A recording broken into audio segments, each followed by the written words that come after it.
sebenarnya pelajar-pelajar kita ni, mereka bukannya nak berjumpa dengan pensyarah-pensyarah yang perfect ataupun cikgu-cikgu yang perfect, yang tahu all the details in the modules. Okay, sebab apa? Sebab kalau kita nak minta pelajar kita faham tentang apa yang ada dalam modul, baik kita bagi saja modul tu, the textbook, mereka boleh baca. Okay, apa yang pelajar kita inginkan adalah pensyarah ataupun guru ataupun pengajar yang ceria, yang boleh membawa informasi daripada dunia realiti. Okay, sebab mereka ni belajar untuk membawa ilmu itu ke dalam dunia pekerjaan, sebahagian daripada mereka.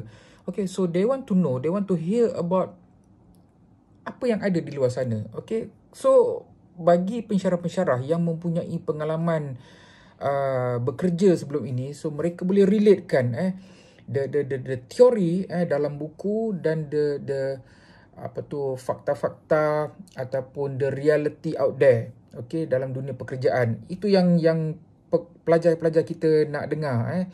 So kita janganlah masuk dalam kelas kita bercakap ataupun baca saja slide kita, ataupun baca saja buku, ataupun minta pelajar-pelajar ni okey rujuk ke muka surat sekian. No, itu dah cara-cara lama lah.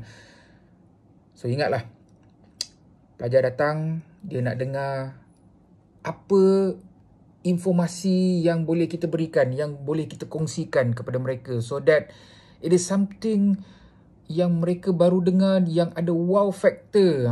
Itu dia.